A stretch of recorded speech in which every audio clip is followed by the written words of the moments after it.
Hello there, Cancers. Thank you so much for joining me. I hope this video finds you well. And before I start with this reading, I just want to say a few things here. I feel like the main energy for this month, we do have a Mercury retrograde that started on the 18th of February, and it's going to continue, especially through the first week of this month. And so what Mercury retrograde does for you guys, and I'm seeing it here in this spread, is that it's going to make you walk down memory lane, okay? Not physically, but I feel like emotionally. It's going to drag up a few things from your past that you might not have reconciled with.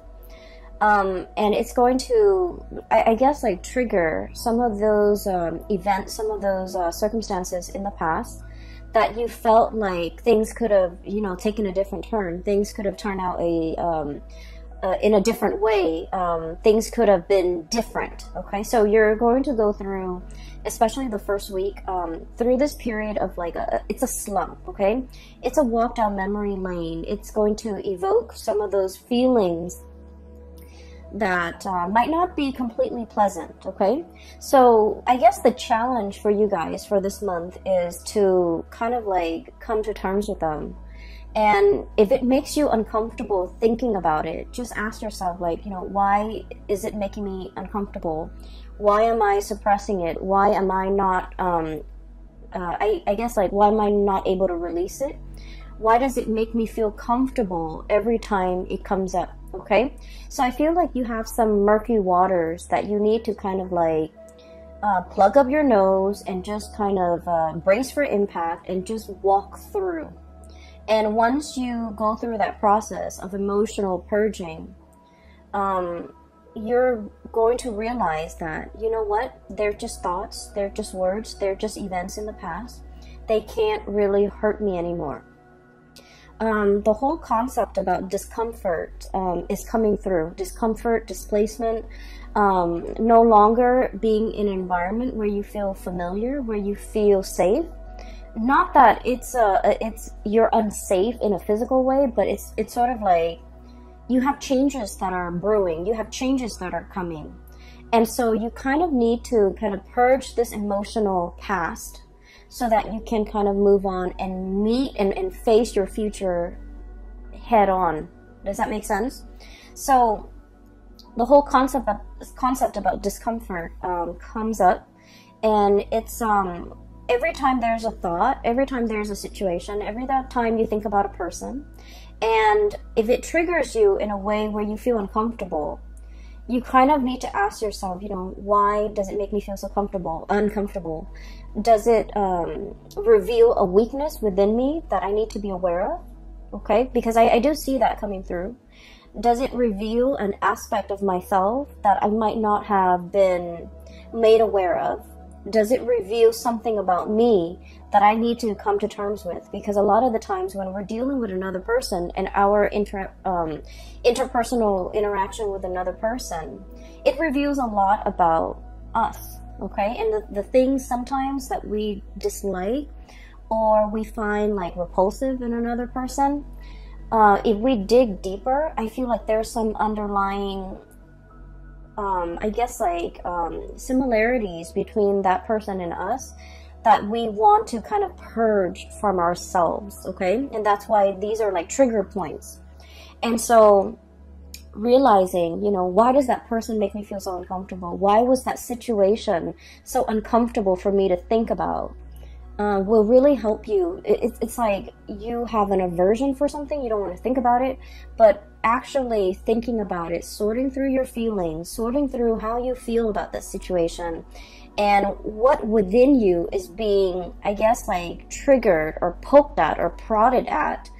I'm sensing that it will reveal a lot to you about, letting go of this or purging this or really understanding yourself and why these things have been such trigger points for you in the past, okay? So I would say like the first week of March, it's not going to be completely, I want to say smooth, okay? On the emotional front, I don't feel that it's going to be smooth. However, as we progress through the month of March, you're going to be in a much better frame of mind, and you're going to feel so much better, so much lighter, and the purging needs to happen in order for you to feel lighter. And I feel for many of you, it is emotional purging. For many of you, it is like physically purging belongings, stuff that has accumulated, okay? Ways of dealing with people, or even like unhealthy coping habits that you've been resorting to as well. So I do feel like there's a lot here to be said about growth, about self-awareness, about really understanding yourself and realizing where your strengths and your weaknesses lie, so that you can work to fortify your weaknesses and you can work to enhance your strength. Okay, so it's all about self-care, it's all about self-awareness, it's all about, you know, grooming the self in preparation for all the really wonderful good things that you have coming for you. So the way that I look at this reading, it seems like this, okay? Honestly, everything that is over here is phenomenal, okay? We do have these two cards that they're coming out very early on in the spread, so I feel like their energy can feel a little bit heavy. So these are emotionally heavy cards. And then if you can, you know, find yourself kind of like bouncing above this or overcoming this, everything here looks very promising, all right? When I was shuffling out this spread for you, I saw an image, and it looks to me like a gas station back in the 60s, 70s. So I see this young man, he's driving like an Oldsmobile, like it's a really, really old car, but he painted it red, and you know, he takes really good care of it. He's giving it like premium grade gasoline, and he's very young too, so he looks like he's about 20, and he's wearing like just it's not super clean, but just a white simple shirt, and he's wearing like, you know, pants and suspenders. He's got a little hat on. So he's like polishing the car, he's putting gas in it, and it's like, it's very shiny, it's shimmering. It seems to me like it might be a car that his dad passed down to him, or his grandpa passed down to him. But either way, I feel like, you know, for someone who's so young, he has such a beautiful car, it seems like it's passed down to him. And so it has sentimental value. So he's at a gas station pumping gas. And then there's this another man, older, possibly in his 50s, kind of haughty, kind of like stuck up looking. And the man admires the car, and then he approaches the young man. He's all like, "How much you want for that car?" And the man is like, "Oh, it's not for sale," and he goes back to pumping gas. And the older man was all like, "I'll give you, you know, 5,000 for it." And the guy was like, "Sir, it's not for sale." And he goes, "I'll give you, you know, 6,000. He goes, "No." And then the guy keeps upping the price, like 7,000. And the young man tries to ignore him. And the older man, he's kind of like getting kind of upset, feeling like he's ignored, feeling undermined, feeling like, you know, why don't you want my money? Things like that. And so I feel a little bit of a standoff, like a little bit of a confrontation between these two people. And it's done in a very subtle way. And the older man is thinking, well, everyone has a price, you know. There's a price for everything. And then the young man just keeps ignoring him, and he goes about his business, wiping the car, and while the gas is filling up. And the older man was all like, well, everyone has a price. He tells the young man that, and the young man was all like, this is not for sale. Or, you know, like, I'm not for sale. Or, I don't have a price. Okay? So, when I saw this, I was thinking, you know, you're pretty much like the young man, okay? And the mentality here is that, you know, there's a situation that you're not really compromising on, okay? So it could be like a negotiation, a bartering process where somebody is trying to get the best deal. And I feel like you're very fixed about what you will or will not compromise on. And you're very fixed about what you will or will not tolerate, or you're very fixed about where you stand, okay? It's like, I will not budge from this position. So it's very much about defending your territory, not letting people walk all over you. But at the same time, the underlying message here is you're staying true to yourself, and you're realizing there are some things that money really can't buy, okay? And so when I saw that scene, I feel like the energy is played out in both of these cards. So first of all, we have here the Ten of Swords and the Seven of Pentacles. And let me talk about these two cards in tandem, because I feel like for many of you, you're going through this very reflective, introspective mode, and you're trying to, you know, you're looking at events from the past. You're looking at everything that you have done, okay? He's got a broom in his hand. Little red broom right there, and it's like cleanup, okay? Major cleanup, major repairs, major like overhaul, okay? Like I feel like it's cleanup, cleaning up the pieces of your life, cleaning up a situation that has gone astray, cleaning up a situation that has gone awry, cleaning up after a potentially like an aftermath of some event that was not completely desirable, okay? Cleanup is messy. Cleanup is, no one wants to do it, honestly. And so I feel like there's a situation here where something needed to be cleaned up. And you've gone through that process of cleaning up. And you're sitting still, contemplating, and trying to figure out, you know, what was that all about? What could I learn from it? Why did it happen? Why did these events happen the way in which they did? And, you know, how do I ensure that it doesn't happen again in the future? I feel like there might have been a falling out, okay, between you and another person. I have here the Ten of Swords. And the Ten of Swords is sort of like being very hurt by the actions and the words and that somebody, it's like somebody saying something or doing something to you that is very, very hurtful, okay? And with the Ten of Swords, it's like, you know, whoever that's launching the swords, they had 10 tries and they hit the target every single time. So it feels like it's very personal. It feels like very directed. And it feels like, I feel like somebody really hurt you. Somebody might have said things that really triggered you. Somebody might have aimed for your weak spot. Somebody might have, you know, kind of like hit below the belt or targeted you in a way where it was very directed, it was very purposeful, and it was done in a way that was like, there's no coming back from it. There's no way to say, oh, I'm sorry, and make the situation go away. There's no reviving this situation.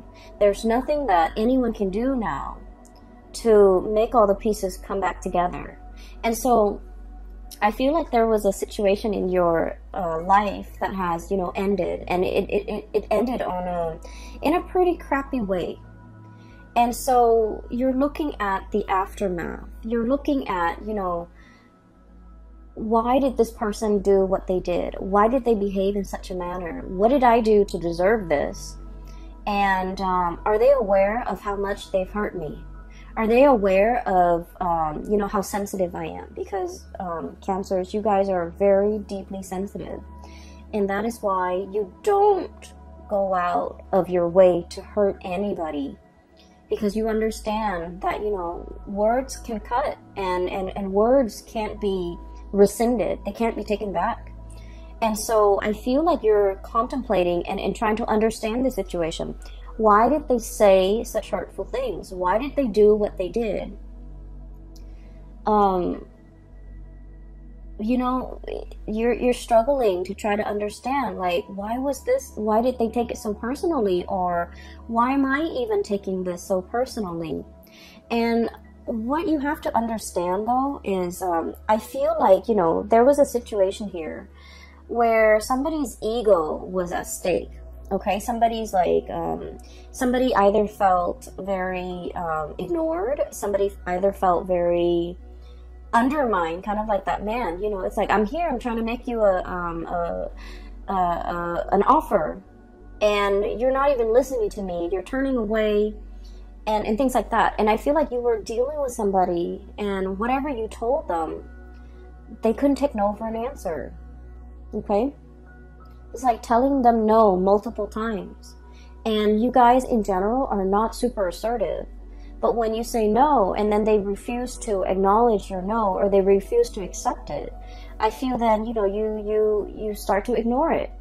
And then I also feel like this person was like fighting for attention. This person wanted to be the center of attention. This person wanted to make themselves heard. This person felt ignored. They felt overlooked. They felt like it was really affecting their ego. And so whatever was directed at you, it has nothing to do with you. It has everything to do with them and their insecurities. Okay? Not being able to hold their own, not being able to, you know, talk to you like an adult, not being able to kind of approach you in a serious manner and in the spirit of, you know, resolving things rather than just blindly attacking you. So I feel like there is a situation here, and no matter how much you try to you know, kind of like go over the events in your head, I feel like there wasn't another way that there wasn't another outcome that could have come out of this.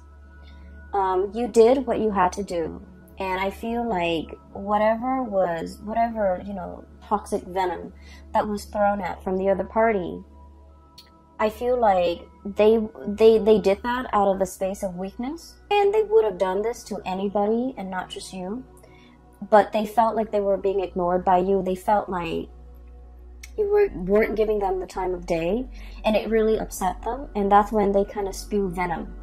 And so looking at the situation, the best thing to do is not to try to understand another person's motives, okay? A lot of the times we want to give somebody the benefit of the doubt. We want to, you know, believe that, well, people are all kind and sweet and helpful. But I feel like in this situation, it's stirring some really, really deep-rooted insecurities within the other person. And so their emotional reaction was not rational. And so trying to, you know, understand it, trying to make sense of it, I feel like it might not be the right way to go about it, okay? Like, why did they say these hurtful things to me? Why did they behave in that way? And their actions was not coming from a space of rationality, so don't try to wrap your head around it, okay? It doesn't make sense. Does that sound like I'm making sense? So, aside from this little tidbit, I feel like it's a conflict. It's done and over with. There's nothing to be repaired, okay? Nothing can be done. Nothing can be repaired. Nothing can be fixed. Nothing can be salvaged. So it's a done deal. And because it's a done deal, we kind of need to move on, okay? So 10 of Swords. This is an ending here. A major relationship, a major situation has, a major phase in your life even, has kind of like ended. You're doing the cleanup. You're dealing with the aftermath. You've already cleaned up. You've already kind of like moved away from it. But I feel like, you know, every now and again in the first week of March, memories will get triggered. Events will trigger and bring you back to that emotional space. And don't try to make sense of it, okay? Do your cleanup. Resolve this situation within yourself and move past it. Because what is right behind you and you're kind of turning your back to is we have the Ace of Wands. And then we also have as well the King of Swords, okay? So this indicates to me a lot of new energies that are in store for you that you need to be facing head on, okay? The Ace of Wands usually indicates some type of a new project, something that is very phenomenal, something that you can kind of like carry into your future with you. It's the Wands energy is a torch, okay? It's like something that is exciting and fun and passionate, and you know, you're gonna feel very committed and very driven.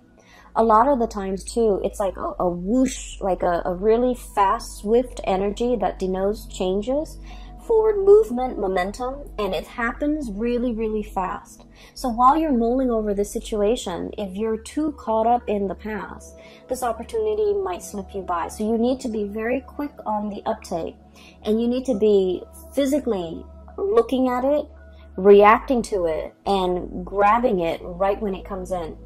Because like I said, this is very fast, and it's is in an element that is counter to yours. It's a fire energy. You're a water sign. And so you need to be very decisive, okay?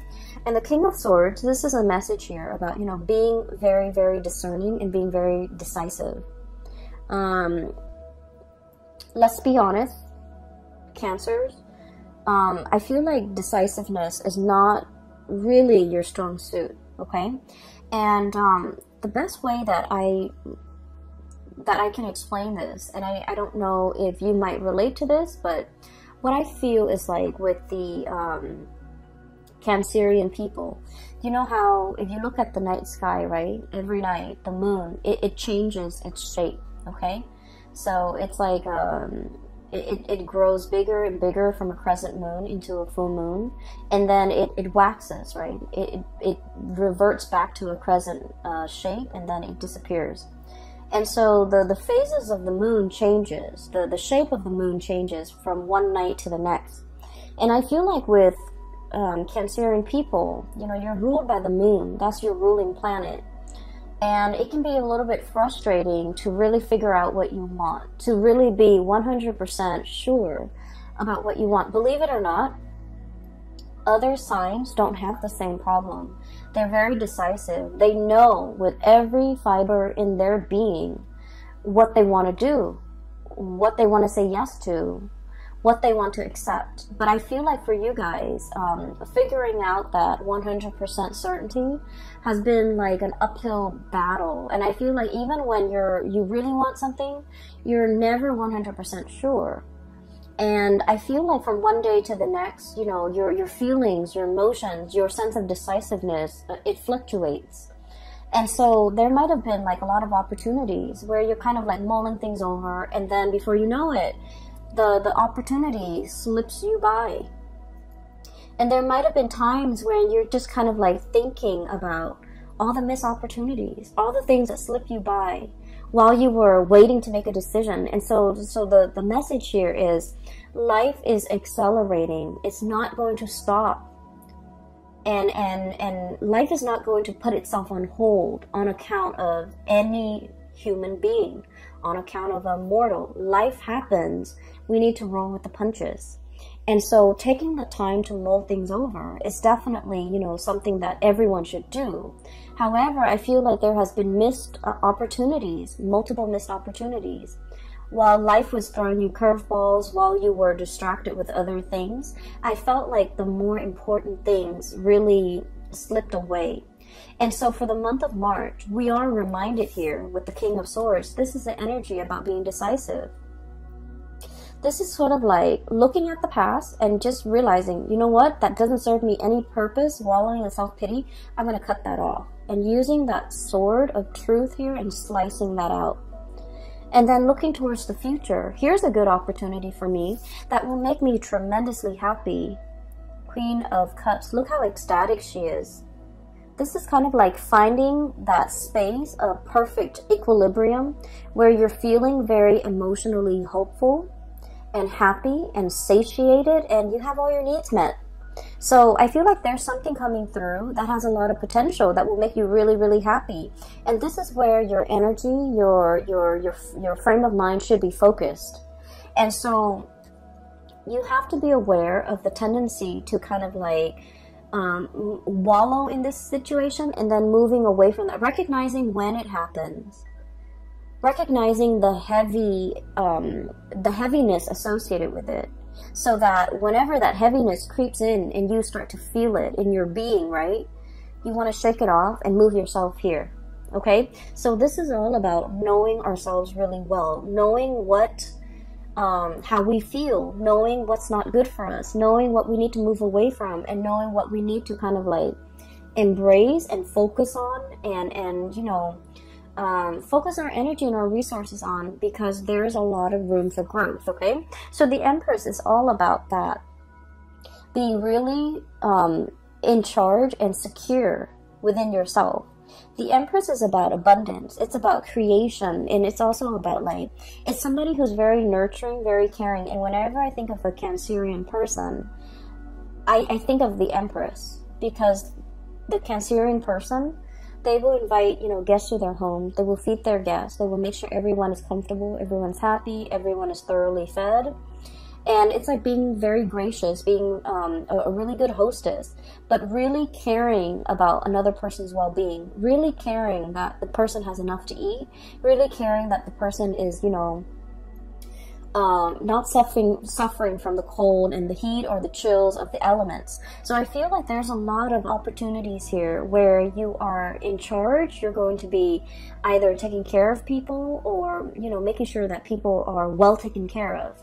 And so I feel like there's some project here that are in the works for you that will make you really happy. It's kind of like right up your alley, and it speaks to it will require you to tap into all the skills that you're very proud of within yourself. You know, being a good caretaker, being of service to other people, being in an environment where you can, you know, make a situation better for a group of people, for humanity in some way. So I feel like it's not ego driven. It's a position or a situation where you can put all your skills to good use, and this is where your energy needs to be focused. Okay. You have two aces here. Oops, sorry. You have the Ace of Wands, which is new projects. Okay, something that's coming in very, very fast, very, very fast, and it's catching you unawares, I'm feeling. And then we have as well the Ace of Swords and two aces. And the Ace of Swords is about being decisive. It's about figuring out what you want. It's about being clear with yourself about what you want. It's about being decisive and not waffling back and forth and then telling yourself, you know, I just feel like one day you're just like very gung-ho about it. You're very like much on board. And then the next day, the self-doubt creeps in. What if this? What if that? And so I just feel like you can be 100% decisive one day, and then the next day you're kind of waffling back and forth. And so this is pretty much, you know, telling yourself, choose something and commit to that course of action until that course of action has run dry. I feel for many of you, this could also be like a relationship situation where from one day to the next, the relationship is like an emotional roller coaster. Okay. And when when it's like at a high point, it's really good. And you're just like, I want to marry this person. And then when the emotional, there's like an emotional dip, or when, you know, there's like, it's at a low point, you're just like, I want to break off this relationship. And so things are very extreme, okay? Things are very like, much like from one day to the next, it's very extreme. And I feel like, you know, your emotions, your feelings are changed based on things that are, you feel though, it's outside of your control. But what I'm sensing here is, there are certain things that we need to be decisive about, okay? And there are things that we need to anticipate. Life is not going to be a bed of roses. Life, I almost feel like, you know, this energy about romanticizing things too much, wanting everything to be rainbow and lollipop.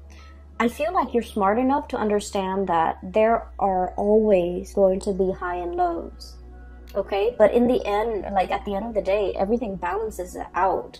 But I feel like for many of you, when the high is really high, you're kind of like caught up in that emotional high and you're trying to recreate it. And so when the situation hits an emotional low, you feel like you can't handle. You feel like you don't want to be in it. You feel like you can't handle it. And so what I'm sensing is, when it's an emotional high, take it for what it is. And, you know, understand that there will always be good days, there will always be bad days, and don't let those bad days dictate how you feel. Don't let those bad days get you into a negative space. So emotional moderation is one thing, but also being realistic enough to know that there are always going to be ups and downs in life, at work, in relationships, in all your interpersonal dealings. And so as a result of that, realizing that and recognizing it, I feel it's going to make things a lot more realistic. okay? A lot more manageable, so that your emotional state is not rattled every single time, okay? So it's like, don't measure a situation based on all the emotional highs and lows, because the way you measure something, it's gonna fall somewhere in between, okay? Because at the end of the day, those emotional highs and lows will calibrate, and they'll even out. And so don't measure how you feel about a situation, about a job, about a person. Don't measure the past, especially based on those emotional highs and lows. Take them all in their totality, okay? I do feel like there's going to be a lot of communication coming through, okay? So we have here the Messenger, Page of Swords, okay? This is like somebody with envelopes, like physical mail that you are getting at your door, okay? Packages, mail, communication, emails, text messages, phone calls, and things like that. Keep your phone charged. Make sure that